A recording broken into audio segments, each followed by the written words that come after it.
My heart is not proud, O Lord. My eyes are not haughty. I do not concern myself with great matters or things too wonderful for me, but I have stilled and quieted my soul like a weaned child with its mother, like a weaned child in my soul within me. O Israel, put your hope in the Lord, both now and forevermore. Praise God. Shall we pray? Father God, we thank you for this wonderful morning, Lord. Lord, through these Psalms, speak to each one of us. In Jesus' most precious name we pray. Amen. Amen. How we can be content, trusting in God, a quiet trust in God. Isaiah chapter 30:15 says that in repentance is your salvation, and in quietness and trust is your strength. The basis for our contentment is our quiet trust in God. The author of this psalm is David, and verse 1 says that my heart is not proud, O Lord, my eyes are not haughty. I do not concern myself with great matters or things too wonderful for me. Pride, how pride comes? Pride results from overvaluing ourselves and undervaluing others. That when we think that I am somebody and others are nothing, and we give our value for ourselves, that is the result of pride. And when we, and that leads to distress. When we think like this, that leads to distress and make us dissatisfied with what we have. God has given us many things. With a lot of blessing God Almighty has given us, and we are not content with that, and we are concerned with what the others are doing and what the others have, and it is the consequences of pride, and it keeps us always hungering for more attention and adoration. Pride keeps us hungering for more attention and adoration, and instead the humility puts others first and allow us to be content with God's leading. And such contentment gives us security so that we no longer have to prove ourselves to others. So let humility and trust affect our perspective and give us strength and freedom to serve God and others. Always let us think that pride results from overvaluing ourselves and undervaluing others, and that bring distress and lead to make us dissatisfied with what all the blessings that Almighty God has given us. So be content, trust in God, a quiet trust in God. That is the basis for our contentment. That Almighty God bless us and keep this word in our heart, and let us be doers of this word.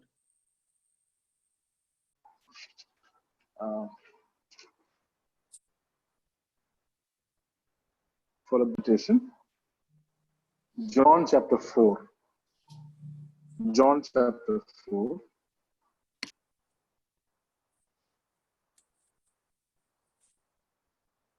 (13 to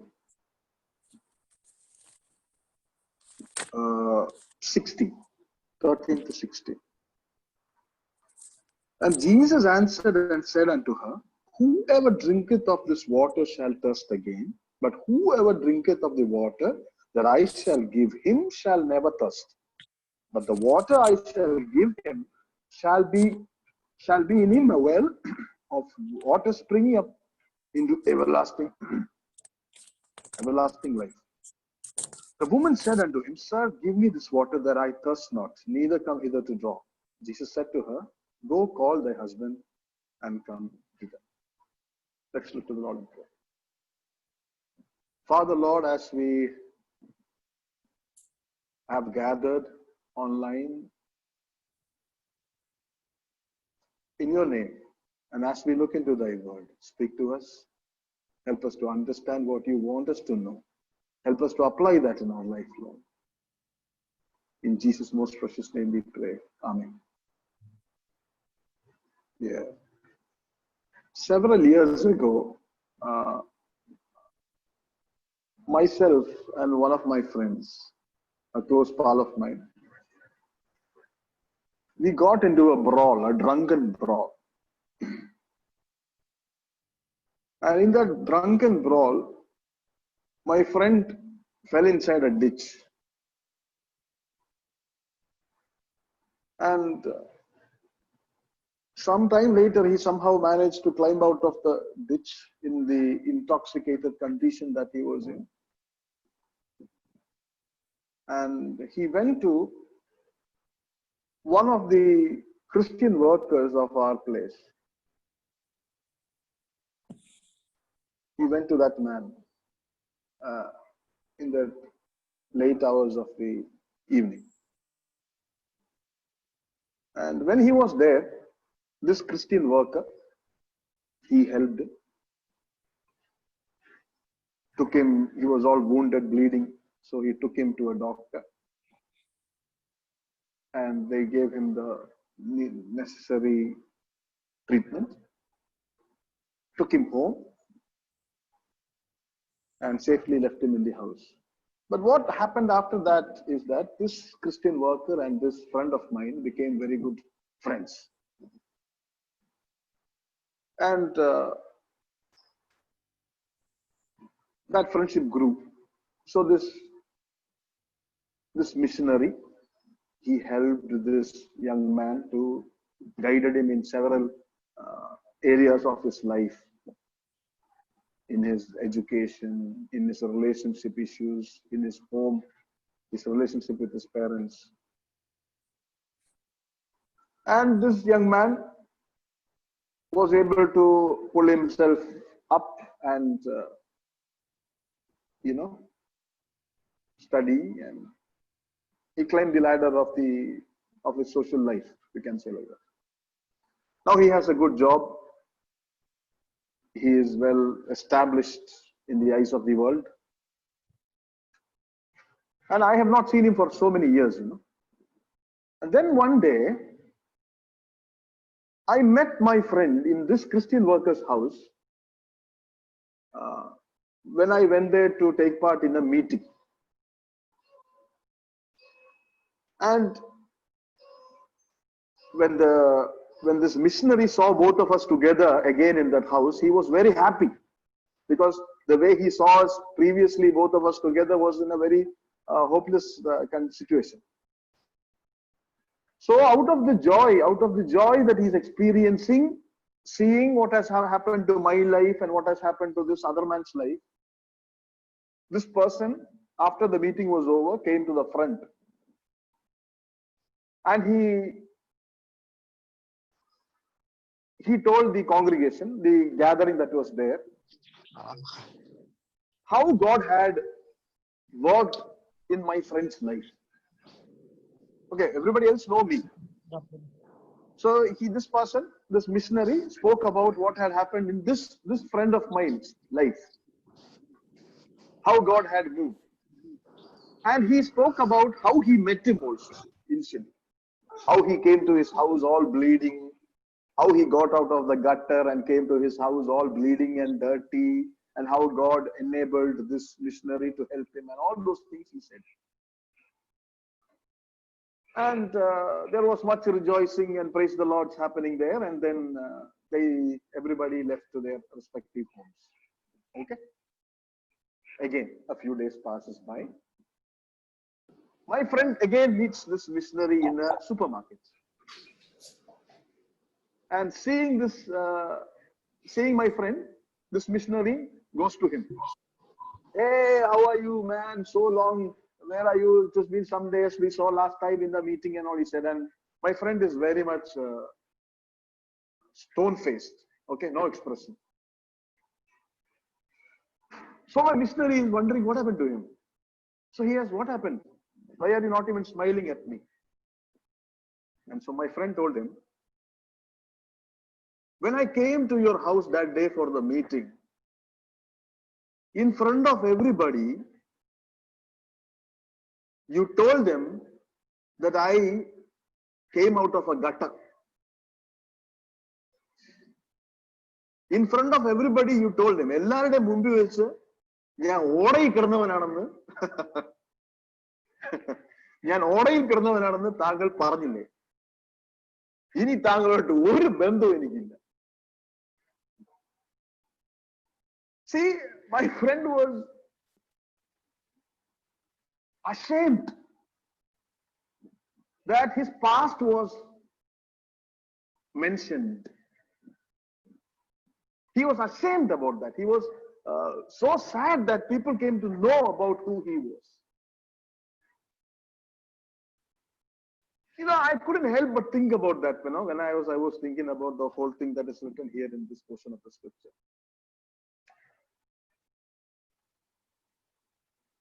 See, none of us likes to be, most of us are, and at least I am offended when my life is, the wickedness that I was involved in is presented, for others to see. We don't like anybody saying anything about the mistakes that have happened in our lives, isn't it? None of us like it. But my dear friends, this attitude is not a good attitude. It's not a helpful attitude when it comes to godly living. See, if we want to live a godly life, then this attitude of being offended when we are exposed is not going to help us. Look at 16th verse of this chapter. The woman said to him, sir, 15 and 16, give me this water that I thirst not, neither come hither to draw. Jesus said unto her, go call thy husband and come hither. You go and call him and come. Now you see, this lady had a very bad lifestyle. We are not speaking about this a person who has remarried several times. No. It is not speaking about a person who is remarried at all. It is speaking about a vile woman, adulteress, a lady who is living with several men in her life. It has nothing to do with being a part of a holy matrimony, nothing like that. She is a person who is living one after one man in her life. And when Jesus exposed her life, you see, at first she tried to make a situation look better than it really was by trying to create the impression that she lived alone, that she was single. First she tries to create that sort of an impression to Christ. Yeah, Jesus agrees to it. Technically what she said is right, Jesus said. But you already have been through 5 marriages and you're actually living with the guy right now who isn't your husband. So she is a person who is never satisfied. There is no holiness in the matrimonies in that she was involved. Her heart is an adulterous heart, and Christ exposes her. Now here is what makes this lady one of the greatest Christians that I've ever seen in my life. Here is what makes this lady so special, a lady who we should emulate, try to emulate in our life. In this Bible, she doesn't have a face. We doesn't know from where her background, nothing is given. But she's a hero as far as I'm concerned. And why she is a hero is because what happens in these verses.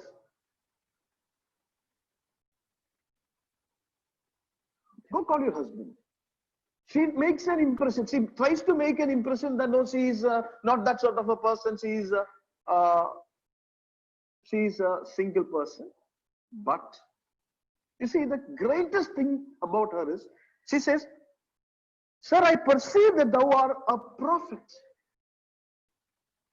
There what happens is, she is amazed by the fact that her sin is exposed in front of her. She's amazed at what Jesus has done. The thing is, she is amazed, but notice this, she is not offended, like my friend. She is amazed, but she is not offended. That is what makes her great. James 4 verse 6 says, God opposes the proud but gives grace to the humble. I believe it is that attitude that she had that enabled her to reap full benefit of this Lord who was sitting in front of her. This attitude enabled her to reap full benefit of Jesus who was sitting in front of her, who came for her. She is not offended. That is the thing. That is the main thing that we have to notice, my friends. How do you and I react when God exposes our sin, my friend? How do you react when God exposes your sin? Some of us are a sinner. Me, my life sin? That is some of the attitude that we have. Some of us are thinking like that. Me, what sin did I do? When did I sin last? We are wondering, some of us. But there are some of us who are hitting their breast.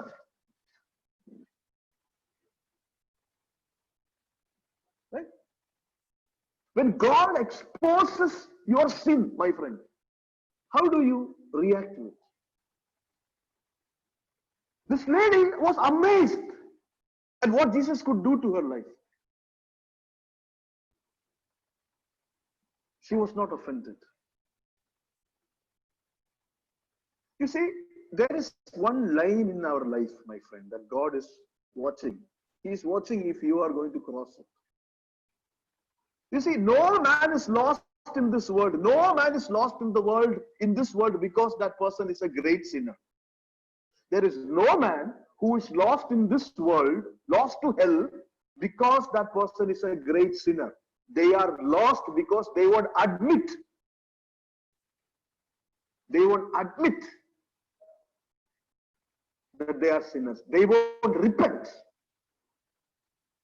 They ignore when God speaks to them. See, even after salvation, many of us are not moving towards maturity, not because God is not speaking to us and God is not making provisions for that. It is because we won't admit,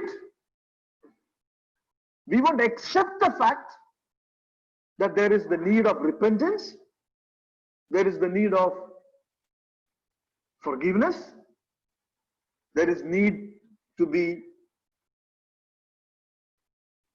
helped. We are offended.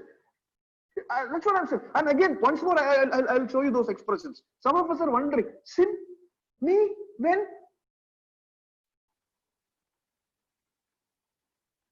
My friend, the Lord is speaking to you.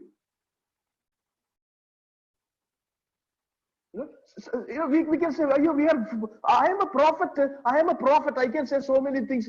God speaks to me in my dreams. He speaks to me, helps me walk. I can lay my hand and people are healed. Me? Sin again in my life? No. This is not for me.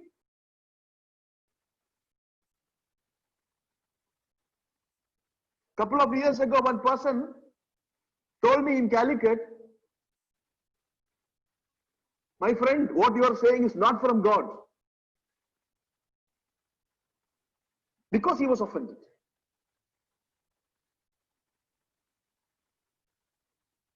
If you were speaking from God, you would just applaud. Well done. Applaud me. Applaud everybody. If you were from God, you would do that.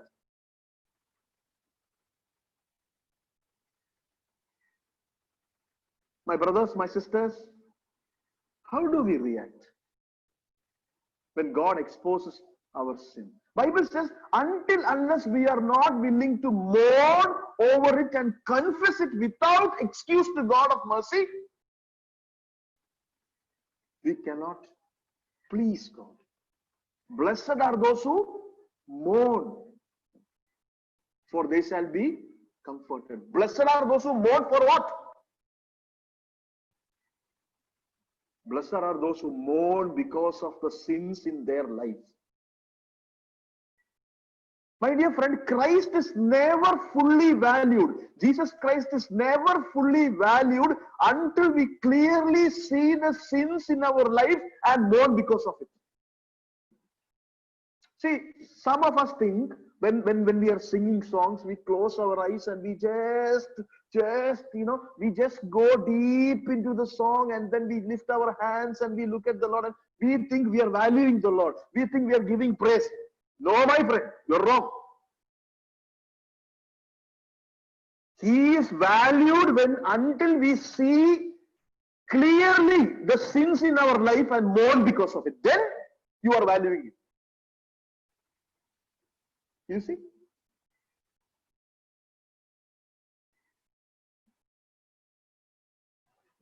See, the major hindrance, the main problem from us wearing this sort of an attitude that this lady was wearing, this humble lady was wearing, is our self-righteousness and our self-pity, my friend. You heard it very right. Our self-righteousness and our self-pity. Either we are very self-righteous, or we are very pitiful about our own life conditions, or we are both. That is the reason why we are not as of now like that lady did. Her sin is exposed, but she is not offended.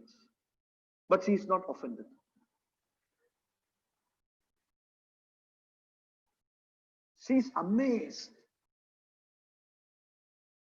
Are you a prophet? Do we react in that sort of an amazement when God exposes our sin? Or do we sulk in self-pity? Or do we present ourselves to people as if we are people unable to stop wallowing in the pleasures of sin? Right? Some people say, I can't do it, I can't help it, but I am so into it.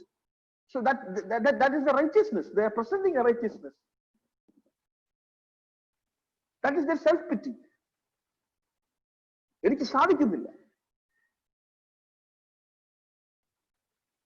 My dear friends, self-pity is actually pride in another outfit. Self-pity is actually pride in another outfit, wearing another dress. Wear a dress. Pride. And the reason why self-pity does not look like pride is because it appears to be needy. Needy, N-E-E-D-Y. It looks as if it is needy. So that is why we are unable to identify pride from self-pity.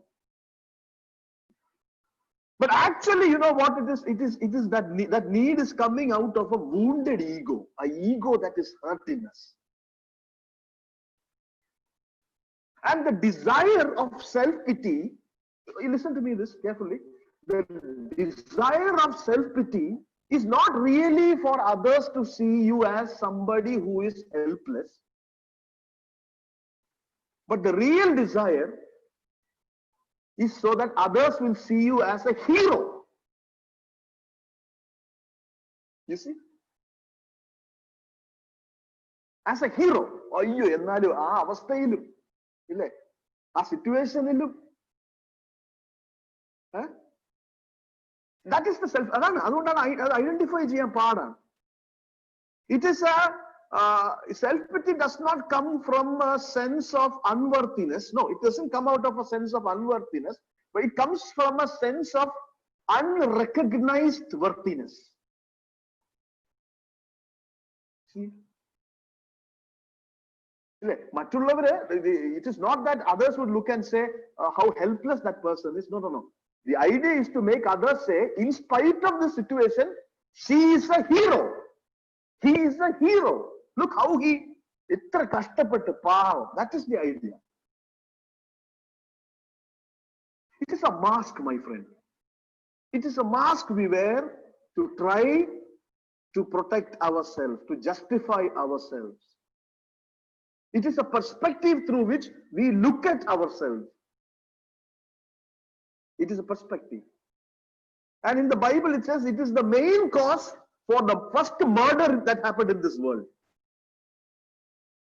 Self-pity and self-righteousness is the first cause of the murder that happened in this first murder that happened in this world. Who killed who? Brother killing brother. Who? Cain.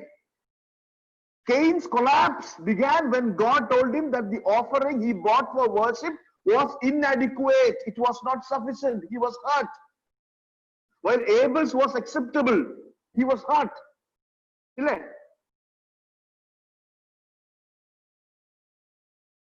The parable of the prodigal son is not actually the parable of the younger son. It is the parable of the elder son who is completely immersed in self-pity. He is completely immersed in self-pity. You see, look at that story. Look at that incident. He's saying, look at that story. He's saying, I am here. I served you all these years. And when you asked, you didn't even give me one small kid to enjoy myself. What is he saying? What is he saying is, I have been at your service and I am the real hero. Why are you not looking at me? I am the real hero and you are going after that fellow who has squandered everything. Self-pity. See, I am the hero. You see? Look at that Samaritan woman. She's standing there. Her sin is just put right there in front of her. Open. She's not offended. So how do we react? How do we react? See, it is a perspective, my friend. It is a perspective we look. Self-pity is a perspective. Self-righteousness is see, that's the way we look at ourselves. And we can change it. We can change it if we want to. That's what the Bible teaches us. We can change that sort of a perspective that we have. We need not wear that attitude of self-pity and self-righteousness to justify our lust, L-U-S-T, our lust and bitterness and wrath and greed. We need not do that. Yeah, these are the things that we are, it's there in us and they're trying to protect it by our self-pity and our self-righteousness. And we can change that.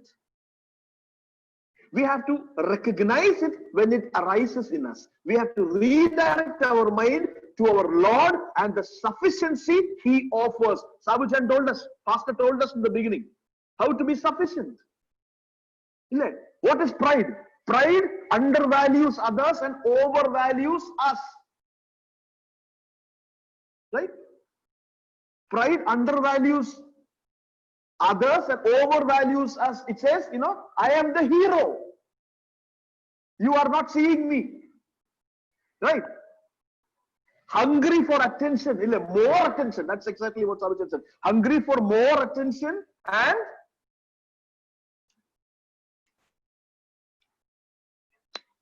adoration.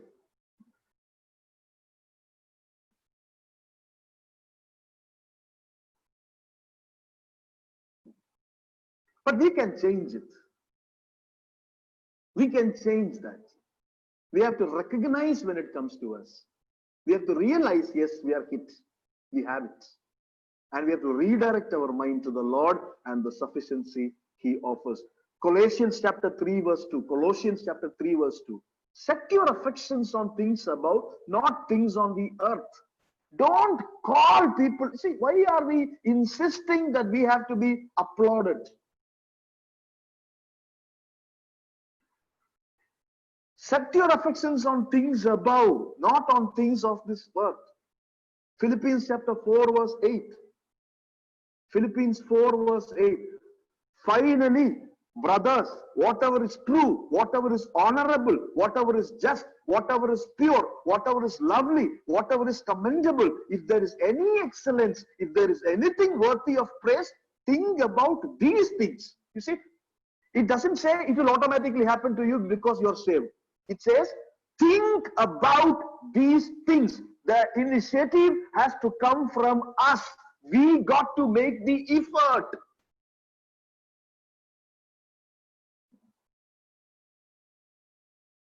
Self-righteousness, self-pity is pride in another outfit. Then self-righteousness is pride in a three-piece suit. You know what is a three-piece suit, no? That's how the Englishmen dress up.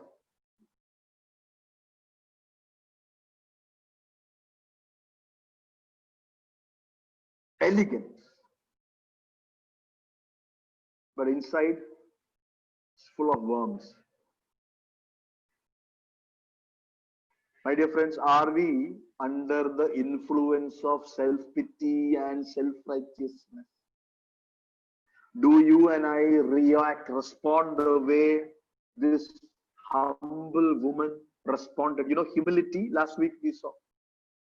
Humility is something that has to come from us. The Lord asks us to exercise it in our life. These things doesn't happen automatically.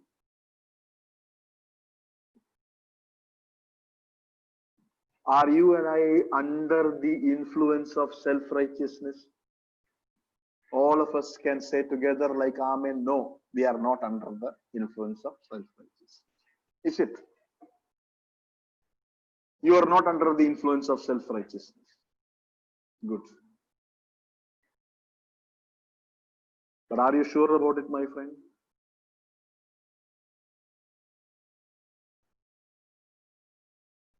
See, self-righteous people, I'm not saying you are like that, but maybe I am like that.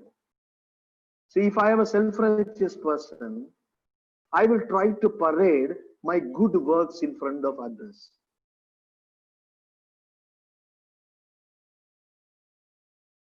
Do you do that, my friend? You don't?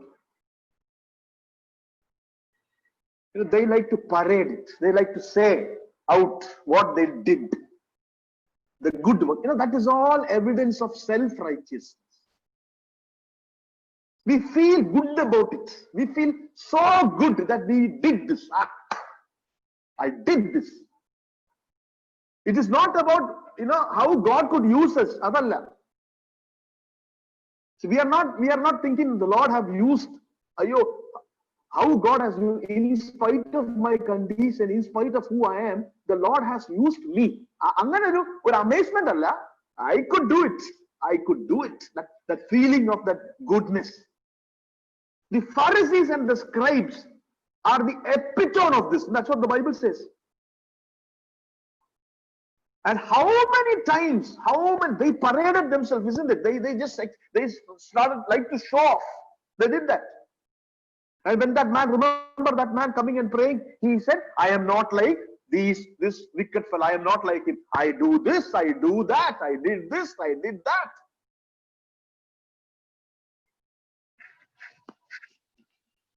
Can you hear me?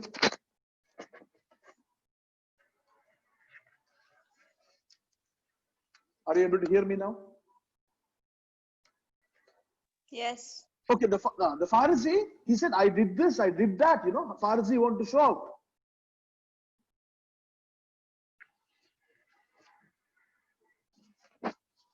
So, and what Jesus speaks about such people? Woe to you, scribes and Pharisees. Woe to you.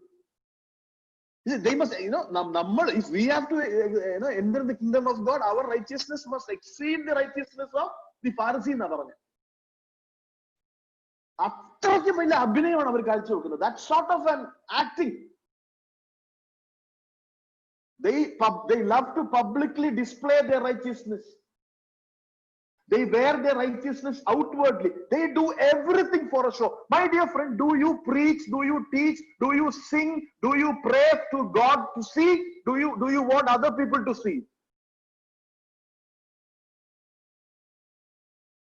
God cannot be mocked. The good things that you claim to have been doing in your life, are you doing it for others to see it or for God be glorified? Do you think it is necessary for you and me to show others that we are good? And so we are doing certain things to please them? Bible says the Pharisees publicly display their righteousness to people. In Matthew chapter 6, they say when they repent, they don't produce the fruit of repentance. When they give alms, they sound a trumpet. And it just goes on and on and on. We have to ask ourselves, what is the attitude I have when God exposes me, my friend? What is our attitude? Are we under the influence of self-righteousness and self-pity? If we are under the influence of self-righteousness, then we will be people who always like to parade every good thing we do in our life. I am not saying any one of you are like that. I am wondering about myself, my dear friend.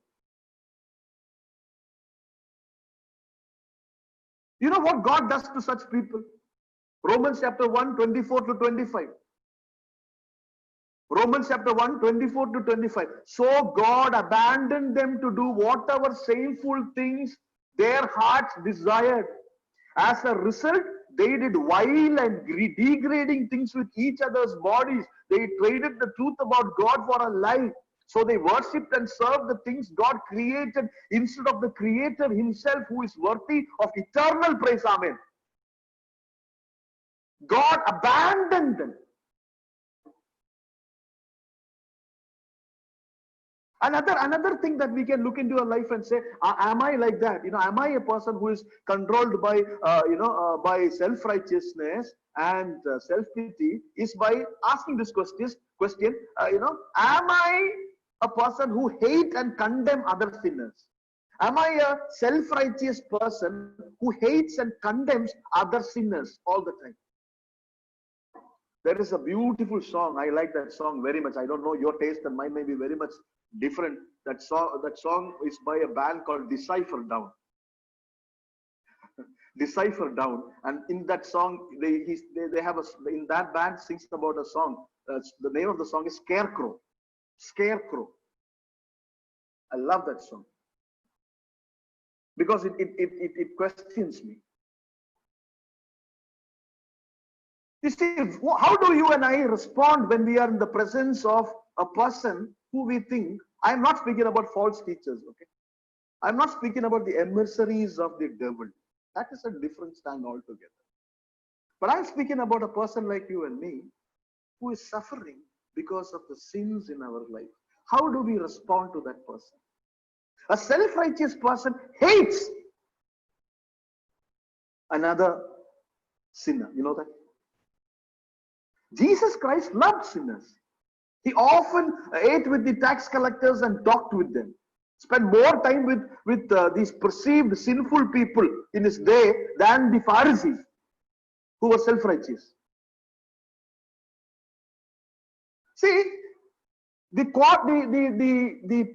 power of self-righteousness is that it will make us believe that we are in a better position to condemn others. Okay, let's forget the other sinners. What about your spouse, my friend? How do you look at your spouse? How do you look at your family?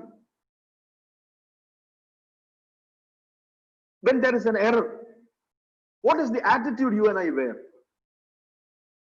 You know, sometimes we may be we may just respond like a carnal man, like a natural man, but are we able to suddenly recognize that we are behaving in self-righteousness and repent of that wickedness?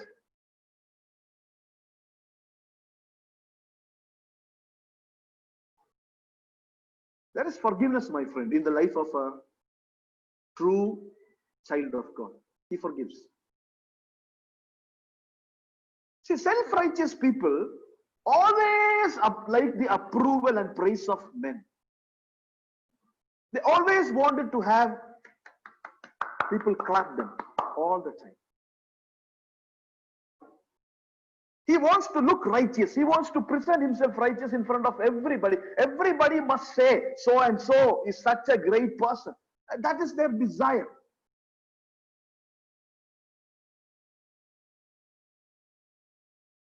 They love to sit at the best seats in the synagogue. They enjoyed being given promptest titles. See, are we like that, my friend?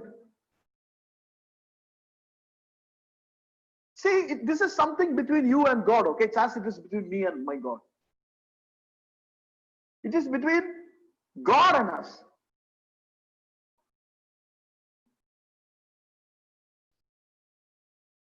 What is the attitude we have? Do we have the attitude like that of the Samaritan woman, or are we having this sort of an attitude of self-righteousness and self-pity? Self-righteous people list their good works. They list their good works. Have you noticed it is very difficult for us to forget the good things we have done? It is very difficult for us to forget the good things that we have done. But you remember that you did that thing that day, that bad thing. Yes, when I doubt.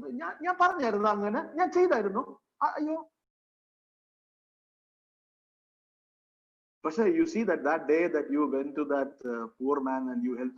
That day, yes, I helped. Adu marakkathilla. You see? These are all evidences of our self-righteousness, my friend. Don't try to play godly in front of God, you know. Don't try to play godly in front of God. You act in front of me, I will act in front of you. I will deceive you, you deceive me. And both of us will hold our hands and go to hell.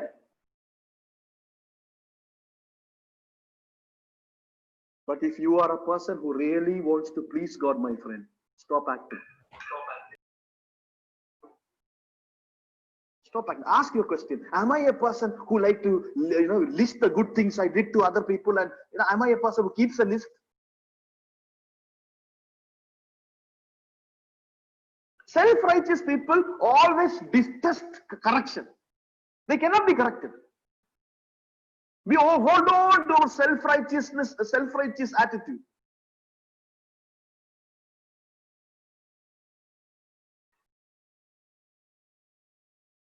My dear friend, I always, when I look at my children, when they commit something wrong, when they do something wrong,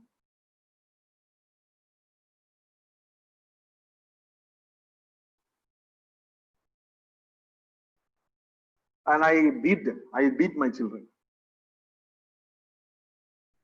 And a few minutes later, it hurt them, okay, very badly. But a few minutes later, they come back to me. That is their innocence. I wonder how they will be when they grow. My dear friend, a truly humble person, a person who is wearing the right attitude, allows himself to be corrected. Allows himself to be corrected. Can you be corrected, my friend?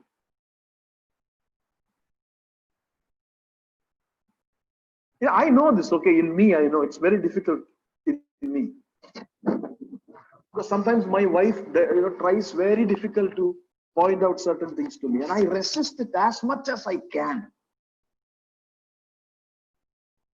Okay, but inside,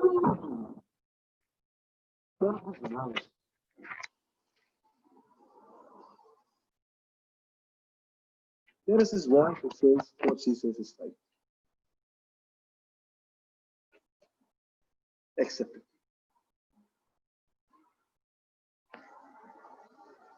We cannot be corrected. Self-righteous people cannot be corrected. I'm not that, my friend. Do you talk back to God, my friend?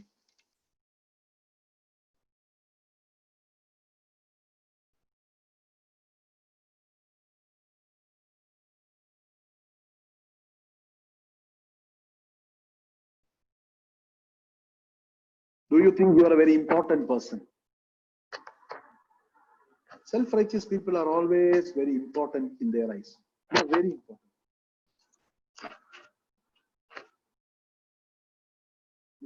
They don't think they are expendable. Some of us in the ministry, we think if we are not there, if we are not there, gospel cannot be preached. Churches will not run.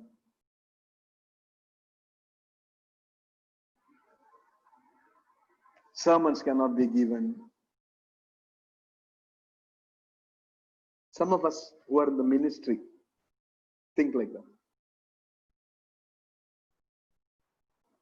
Like, I am indispensable. I am very important. There is nobody in this world like that. You remember Elijah, a great man of God, isn't it? No wonder.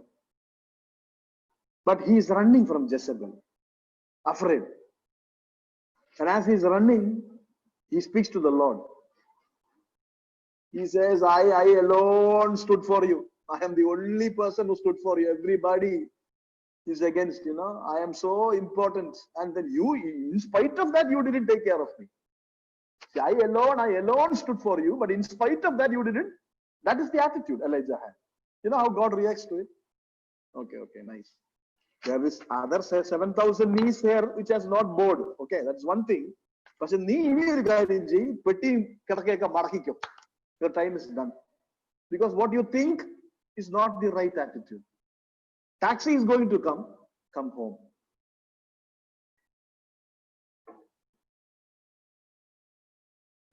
We feel sometimes we are indispensable because we are very, very, very important. Without us, nothing can happen. See, my friend, we have to see corrections that the Lord allows in our life as He speaks to us, as He ministers to us through the Word, as ways in which God is trying to bring us back into the fold from which we have wavered.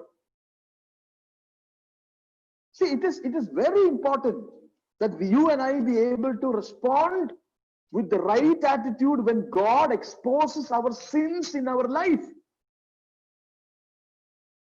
We can't be people who are self-righteous and people who are, wearing the attitude of self-pity, because if that is so, we will not be able to respond with the right attitude when God exposes our sins to us. He exposes our sin. That is what God does. Holy Spirit does to us every day of our life. The Bible says the Word of God is like a mirror. You look into it and you see the dirt in you.